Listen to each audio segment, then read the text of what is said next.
Hello and welcome to another Game of Thrones review here. Today we're going to be reviewing last night's episode, which is Season 7, Episode 6, Beyond the Wall. And I gotta be honest with you guys, I'm not too happy about them doing only 7 episodes this season and 6 next season. I feel like if we had 10 episodes this season, we would not only not only is it a selfish thing for me personally to have more Game of Thrones to watch, but I feel like some of the stuff and some of what's happening in these episodes could use some more time to breathe, if you will. But before I get into the actual review, I want to say don't be afraid to hit that subscribe button on this on my channel if you want to see more videos like this in the future. And this is a spoiler alert for last night's episode, so consider yourselves warned on all things spoilers for last night's episode. And I don't watch the little the preview for next week's episode, so don't worry about that. With that being said, let's get into the review. So you guys, the penultimate episode of this season, Beyond the Wall. Now this episode, overall, I think this episode is good, but there is some stuff that happens in this episode where I think that it's not quite up to Game of Thrones standards. And what I mean by that is, above the wall, like, nobody dies, which is kind of weird for Game of Thrones. Like, literally nobody that we know die. Yeah, you have your wildling dudes that you've never met and never heard of. They die, sure, and so does the dragon. But I feel like when when they all left Dragonstone, I felt like Ser Jorah was going to die. I felt like maybe the Hound was going to die. I just, it's Game of Thrones, you guys.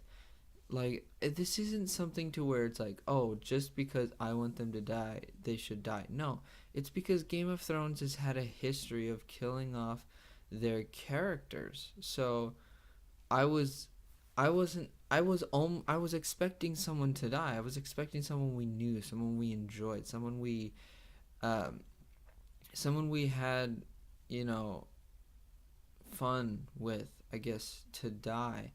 And yeah, we got the dragon who died, and we got the priest, the red priest dude, who died. But like, that wasn't that was kind of overshadowed, if you will. That the priest, him dying, was a little bit overshadowed in my opinion, with all the tension that they had with the whites just standing there. I think that um, maybe he should have died earlier, like right after the bear attack, because you have him. If you have him dying while you're not even worried about him, you don't. The episode doesn't really give you time to be like, oh man, that really stinks. Because you have the White Walkers right there, because there's so much tension in that part of the episode, to where it really doesn't give you time, or it doesn't give you much of an opportunity to mourn the loss of that character. Besides, that character is not really a prominent character anyways. Yes, you do have the dragon dying, which is all right, but in my opinion, I feel like they could have used some more time, particularly with what's going on above the wall. I mean, these guys are like teleporting. Like, they get up there quick, and then you know, apparently the Baratheon son, that dude's a marathon runner, apparently, because he gets back super fast. That raven flies to Dragonstone in an instant, and then Danny's off. Danny had like a white coat, fur, ready and waiting for whatever could happen. I mean, she got dressed, and she was on her dragon quick, and she was dressed for the occasion too, which is crazy.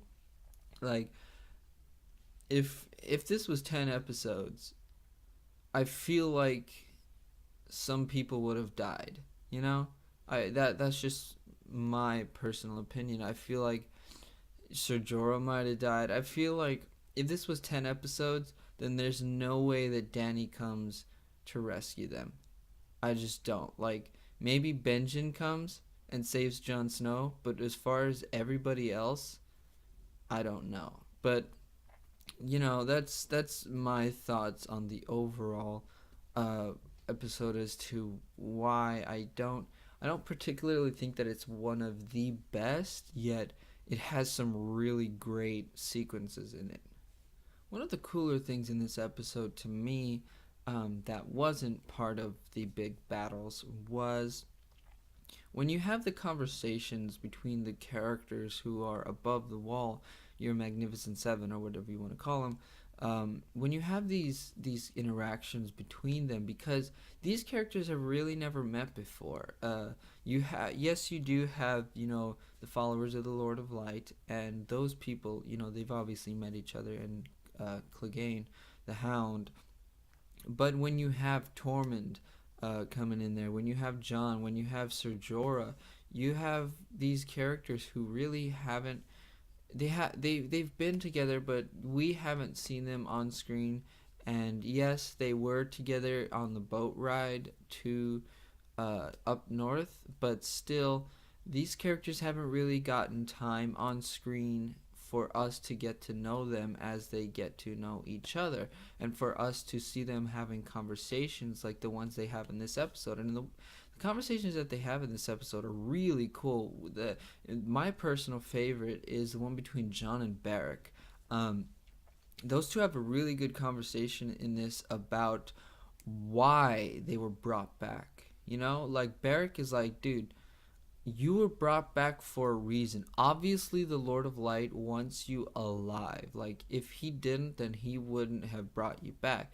But he wants you alive. He wants me alive. So we're just gonna have to, we're going to have to fight, because, and it's something that's so cool. It's like, he was like, death is the enemy. And it's like, yep, yep. Especially now where you have the Night King, who is literally has an army of the dead. Yeah, the death is absolutely the enemy, but not only the dead people, but death itself. Like, especially with Jon and Beric, those two have survived death, so really they are fighting death on two fronts, which is really cool.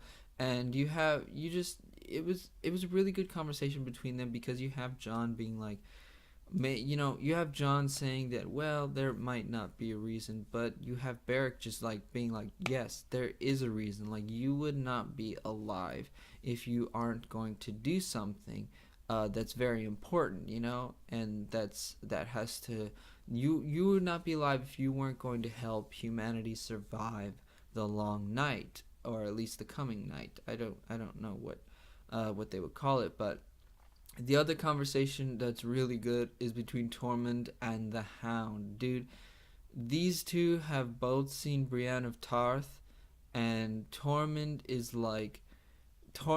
so smitten, where he's like, I've got a beauty waiting for me back at Winterfell.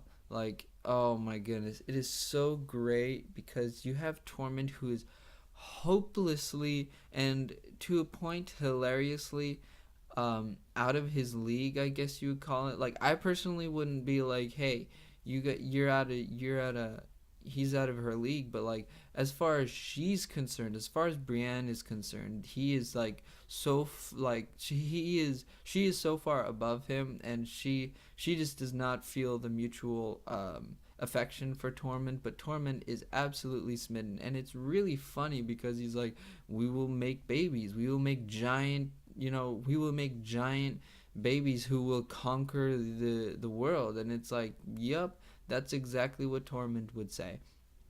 And the way that he talks to the Hound about her, and then you have the Hound like stopping and saying, if she looks at you like she wants to tear you apart and tear out your liver, and then Tormund's like, yeah, you've met her. And it's like, of course, yeah, we know the Hound has not a history, but kind of a history with Brienne of Tarth, and and Tormund and the Hound. I think even the Hound at this point knows that yeah, there's no way Tormund is getting with her, but we all want it. We all want it, even more than Jon and Dany.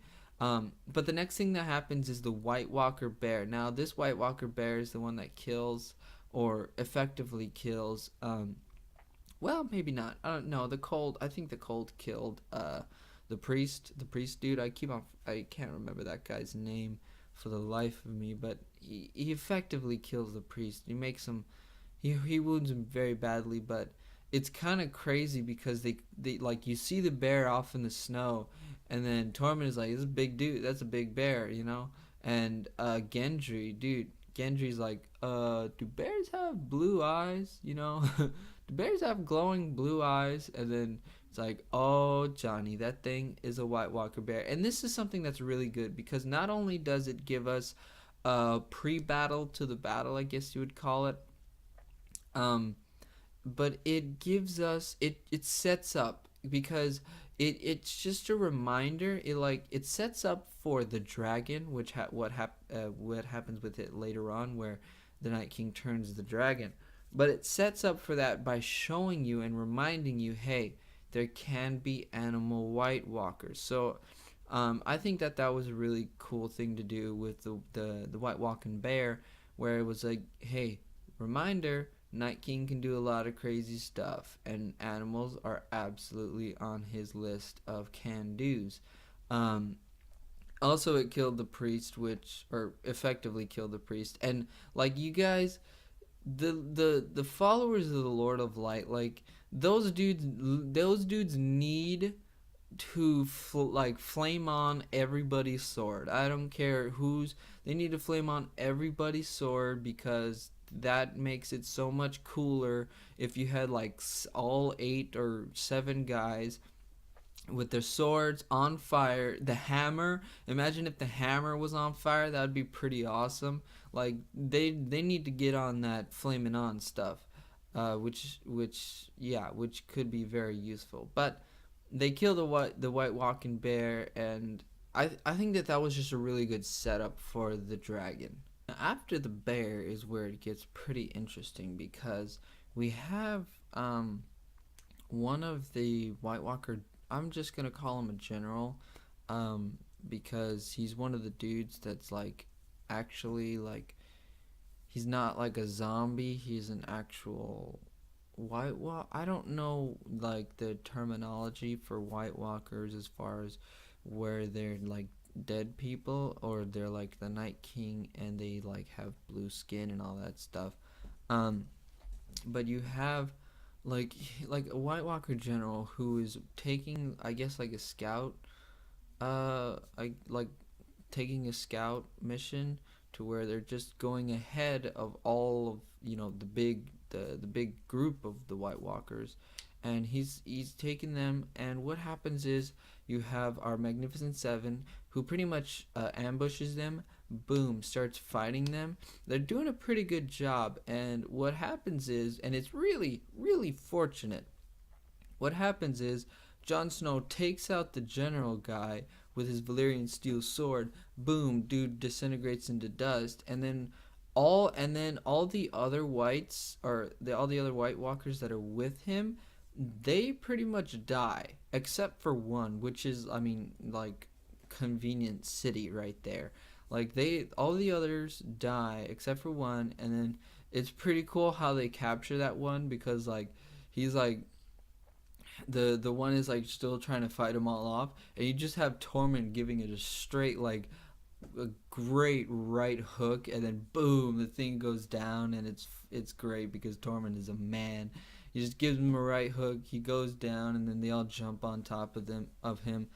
And that's but right here is something that really helps. It doesn't really, but it really helps our characters, and it really helps us as the audience know that, hey, if you kill the generals, or most likely if you kill the Night King, then most likely everyone else will die. They'll all just, boom, they'll just disintegrate like they did when you killed the one general.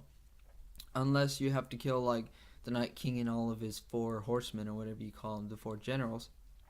He has a lot of generals, I guess. But that's something that's really important, because now you have an actual goal. It's like, you don't have to really worry about the army of the dead. You really don't have to worry about them, because you just have to kill like 5 of them, and that's something that's very doable. Like, when you think of killing 5 of them, or killing all, 10,000s of them, it's very doable. It kind of stinks though, because like, now it's something to where you have people, or maybe people will compare it to like the Phantom Menace and the Avengers, where if you take out the leaders, then you're done. It's like Hive Minded, where you just take out the leader and it's all done. And that can be kind of cliche, I guess, at this point, because we've had so many of these where you have a big army and then you just kill the leader and then they all die or whatever, or go offline like in the Phantom Menace. So that can be kind of unfortunate for the people over at Game of Thrones, where you have people who are probably complaining about, like, oh, you kill the Night King and then you're done. It's like, no worries. Like, Arya can do that. Just put on a dead people's face and then you're good. So like, but that is good for us, because now, really, all Dany has to do is fly high in the sky above the clouds. Boom. Make sure that her dragon doesn't scream, because that's totally a dead giveaway. So really, all she has to do is fly high above the clouds. Don't screech. Don't do your intimidation thing, because the Night King don't care about anybody. Don't screech. Just dive bomb the Night King, because, like, duh. Dive bomb the Night King. Boom, you're good, because he's not gonna have time to grab his spear thing and chuck it at you, because you're not giving him not much of a chance to react. So like, boom, you're dive bombing him, you're above the clouds, he doesn't see you, and you don't screech so he doesn't hear you. Boom, you come straight down. I mean, straight kamikaze, like, put your wings in, Drogon. Boom, come straight down, blow fire in his face, and you're done. And you're good. Like, really, you only have to kill him. So that's an easy solution to the Night King. You just gotta dive bomb the guy. I know it sounds like, oh no, but the Night King's probably gonna have like his spear things, and now he has a dragon, so it's totally not gonna work. But hey, now he has a dragon. Now it's a lot easier, because now he's closer to you. So if he's right under the clouds, if he's flying right under the clouds, he's not going to be able to see you. You can literally be like 20 feet above him inside of a cloud. Just pop your head out through the cloud, like blow on him, and then he's dead. You know? Now that he's a dragon, it might be actually easier to take him out. But that's not going to happen. Anyway, they caught a White Walker by killing a general, or a white general, and then you got nothing but tension, people. You got nothing but tension with Gendry running back to the wall. Dude's a marathon runner, running back to the wall, getting a raven out and getting Dany to fly. So right now you got nothing but tension. And they're on that rock in the middle of the lake or whatever. And the Hound, you guys, the Hound. Somebody should have killed this guy as soon as he threw the first rock, or somebody should have stopped him, because he throws the first rock, he hits one of the whites, and then he throws a bigger rock which doesn't go as far, and it like skids across the ice. And then, oh, Johnny, really? Now the White Walkers can come at them one at a time. But I mean, they don't really come at them one at a time, but like, they can come at them not as a horde, like 1 1 1 1 1, you know what I'm saying? And then the hound. That's probably why I think like somebody should have died, because like, at least kill the Hound, because he kind of did something really stupid, you know? Like, nobody died. even though even though there was there was a very good chance that somebody would die, only the people that we didn't know die. I feel like you could have killed the Hound. Another thing that happens in this episode is the fact that we got two surprise saving, or two people who, like, out of nowhere just save Jon Snow and his buddies. The first one is Dany. I mean, we knew that Dany was coming. We knew that she was gonna get there too, because you can't kill Jon Snow, right? You can't kill Jon Snow, so we knew that he was coming, or she was coming with the dragons. And boom, woo! They do the fire. The Night King's like, "Oh, Johnny, I gotta get a spear. Hold on, give me this thing," and takes out Viserion, which is one of the smaller dragons. Thank God. Um, One of the smaller dragons takes him out. Yeah, and so like they're all doing fire, like they're helping out. They get all the Magnificent Seven onto Drogon, except for Jon Snow. Jon Snow's like, he's about to grab Dany's hand, and then he looks over, sees some whites, and he's like, you know what, time to be time to be the hero. And then he's just like, nah, I'm using my Valyrian steel sword and I'm taking out all these people, you know? Bam, bam. He just starts taking out White Walkers, and it's crazy because like it's like what happened here, because he's like taking out White Walkers and he starts running. I think he starts running at another one, and then you just got like three White Walkers. Boom, they tackle him like football style. Boom, they tackle him, they fall through the water, and you just see Jon Snow underwater just like, no, no. And you have Dany looking back and is like, oh, Johnny, I gotta go, man, I gotta go. And then they leave, and it's all good. Well, she doesn't look. She looks back, and then she sees the Night King getting another one of those spear things to throw at her. She's like, "Oh, I gotta go. Get out. I gotta get out of here." Boom. She takes off. The Night King barely misses, which is so fortunate. So fortunate, because as soon as the spear's about to hit her, or Drogon, she does like some crazy maneuver, like straight up. Top Gun type of maneuver, and misses, and Ser Jorah almost falls, but we catch him, so don't worry, we catch him. So nobody Ser Jorah's alive, which is, oh great, yeah, oodalali. Anyway, and then you have Jon Snow, like, and it's a really good shot, because you have a shot of like his sword sitting right there next to the broken ice where he fell in, and then you just see him. He comes out, and then he grabs his sword. He pulls himself up, and he. It's funny because you have the White Walkers. They're walking towards the camera. In the next shot, they're walking towards the camera, and then they stop. They turn around, and you just see Jon Snow like barely hobbling away, like trying to hobble away with his sword. It's a pretty good shot. It's kind of funny to me. And then he turns, he sees them, and he's like barely picking up his sword. He's totally dead at this point. And you have Benjen.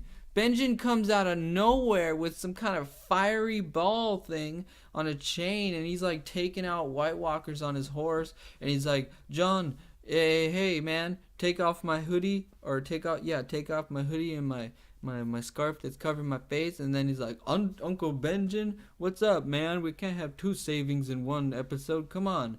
And he's like, get on my horse. Gets on his horse, rides back to the wall, oodalali, and Benjen goes out, man. I think Benjen is like literally the savior of Westeros. If they actually defeat the Night King and all the White Walkers, I think Benjen is the savior of Westeros, because he saved Bran and he saved Jon Snow, which is like, woo, like, yes, those are two very important and powerful characters. Because Bran, and I wish we would have gotten a scene where you see like Bran warging into some ravens above, and he's like, oh Johnny, this is not going well for my brother.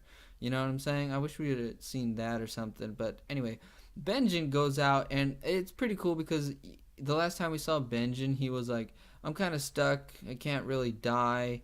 I mean, I'm not dead, but I'm not really alive, and I can't go below the wall, so kind of stuck up here in this wasteland above the wall, and then you see Benjen. He like his fiery ball thing. He like starts to swing it, and then it's like slow motion as he's taking down things. Then he gets tackled like Jon Snow, and he's totally dead.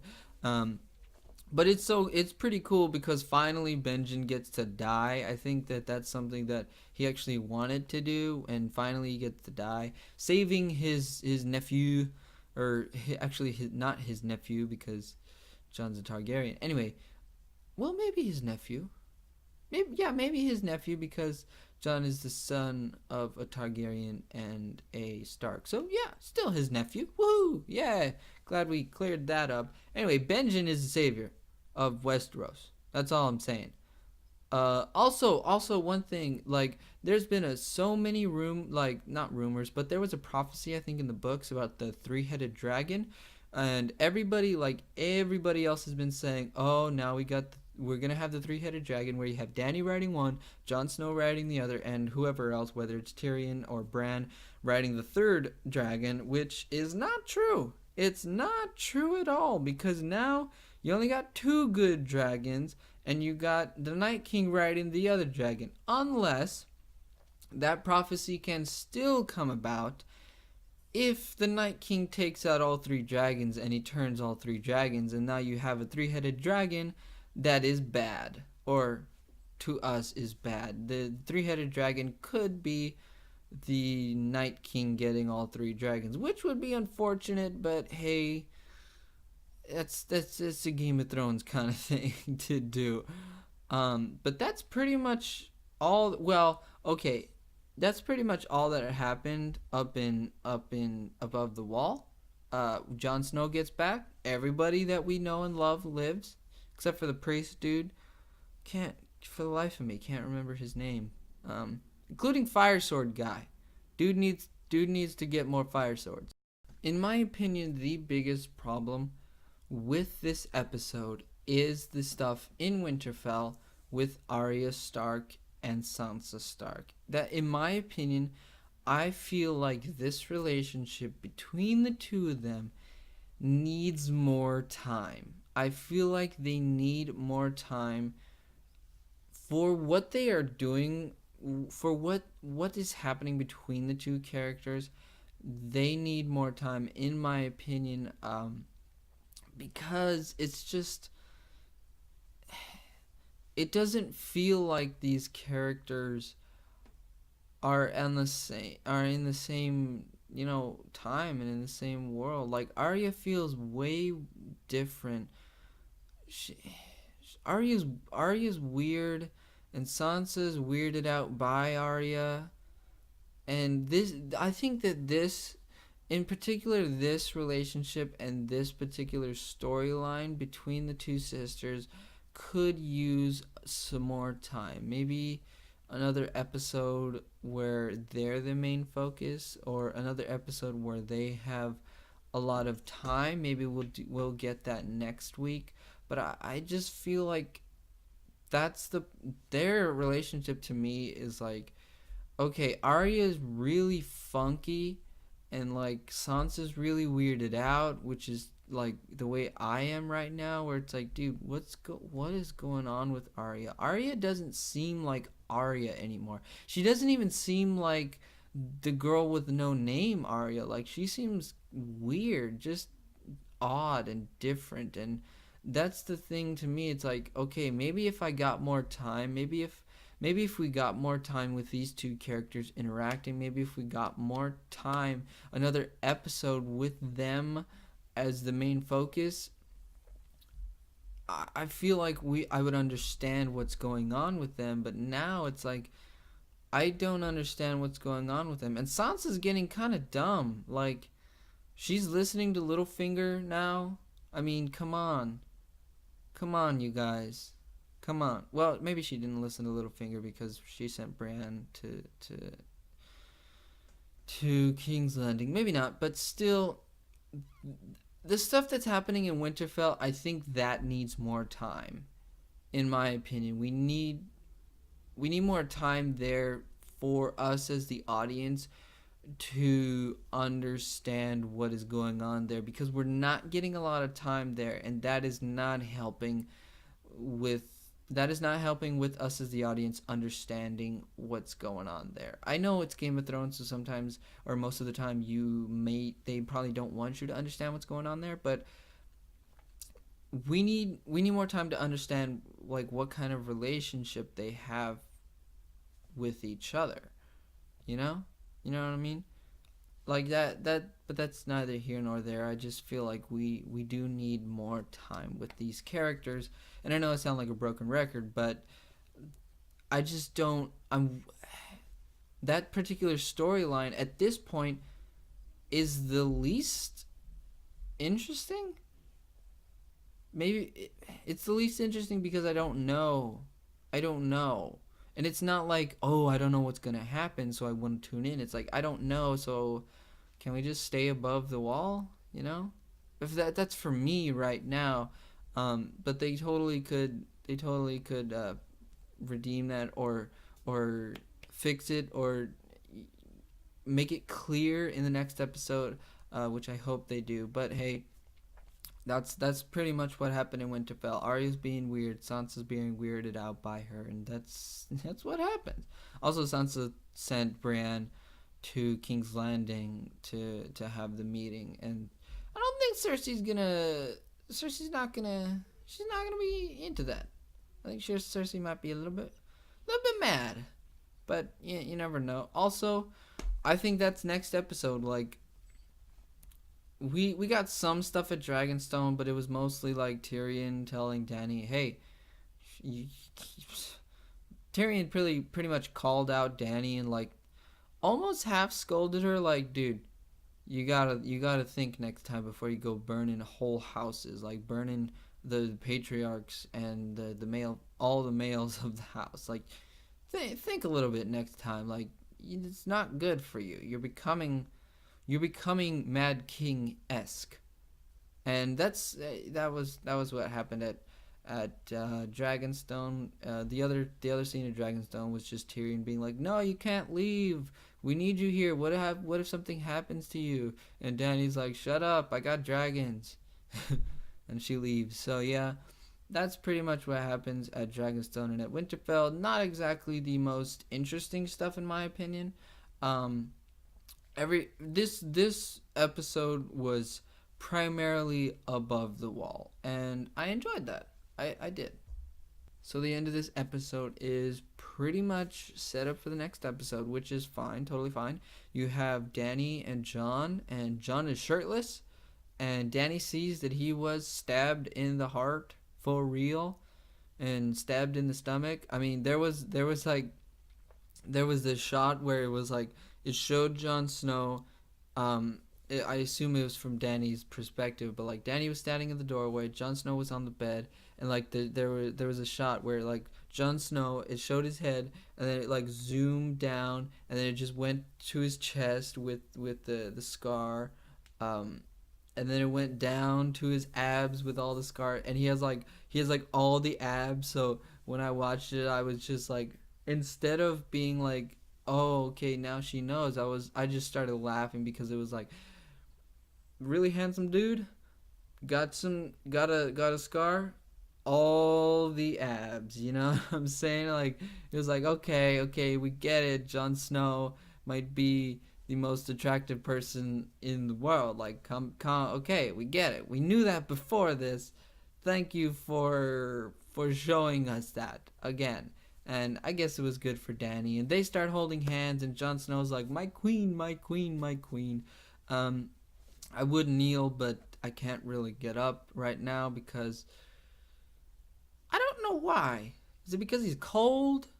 Maybe he had like some kind of, maybe he had like the early stages of frostbite. I don't understand. He did go under like icy cold water, and then he came out, got on a horse, ran through snow. So maybe he went through like the beginning stages of hypothermia. So you never know, or frostbite or whatever. But the end of this episode was pretty much that. You had them, you know, Jon Snow's gonna bend the knee as soon as he can, and you had it was kind of funny because when Jon Snow wakes up, Dany's right there, and then it shows Jon Snow, and I was like, oh, they washed his hair, pretty cool.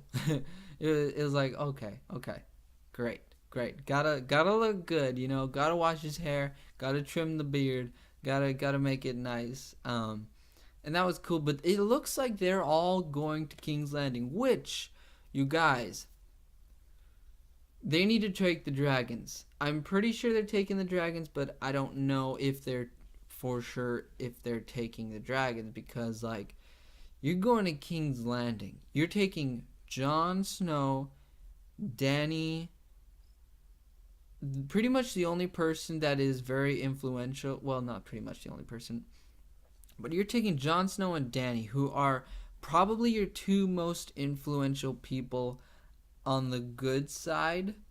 You're taking those two people to King's Landing. They're gonna either need protection, unless they're not going to King's Landing, which is weird though, because I'm pretty sure they're taking the White Walker that they captured to King's Landing. So why would they not go to have the meeting with Cersei? But unless they're going to like Dragonstone first, and then they're just gonna send like the Hound and Ser Jorah on with the White Walker, I don't know. But it seems like our two maybe most important people, like other than Tyrion, our two most important people on the good side are going to King's Landing. So they need to take some dragons just for protection. So that could be very interesting. And then obviously you have your last scene of your episode, which is apparently you guys, the Night King is absolutely like, he's like Littlefinger but way better, because the Night King totally had like 4 huge, like hundreds and hundreds of yards of chains. He had like 4 of these big old chains, and he's just carrying them with him through the wasteland that is north of the wall, which is crazy, you guys. Why does the Army of the Dead have big old chains? We don't know. Where did they find them? We don't know. There seems to be no reason for them to have chains above the wall. Like, they didn't take them from the Night's Watch, because the Night's Watch still have their chains. So how did they get these big, huge chains? Like, huge. They were hundreds of yards long. These huge chains to take the dragon out of the thing. Like, the Night King is prepared for everything. He probably just pulled that stuff out of his rear. I mean, like, why does the Army of the Dead, why do they have big old chains? Just huge long chains. Did they think they were gonna have to take something out of a lake? Like, really? What were they pulling? Are they pulling something bigger? I don't know, but these guys just magically had huge chains to take Viserion out of the lake. Also, they had a scuba, like, what? It seems like the water doesn't really fare well for them. So they must have had like a scuba team go down there, wrap the chain around Viserion, and bring him up. Like, okay, you guys, I can deal with the scuba thing, because I mean, they're dead, so they don't really need air or water. But maybe they do, because they scream, and that uses air and water from air from your lungs. Anyway, I can forgive the whole scuba thing and having some White Walkers down there, because the White Walkers are already down there because they fell in. I can forgive that, but dude, no, there is absolutely no way that the Night King had big 4, not just 1, but 4 huge, big, long, like industrial grade chains. Well, that'll wrap it up for my review of last night's episode. Season 7, episode 6, Beyond the Wall. That's my thoughts on it. Um, now the Night King has a dragon. Now he has a dragon, and I don't know what we're gonna do. But hey, that's not for me to decide. That's for the showrunners to decide, and that's for us to speculate about. I don't know where to begin speculating because there's a bunch of stuff that we could probably speculate on, but that's where you guys come in. I need you guys to tell me not only your speculation for next episode and for next season, but I need you guys to tell me what you thought of this episode. Tell me if you're okay with the Night King having all this chains, or not. He's not 2 chains, he's 4 chains. Yeah, tell me if you're okay with that. Tell me if you think that those dragons got up there quick, like really quick.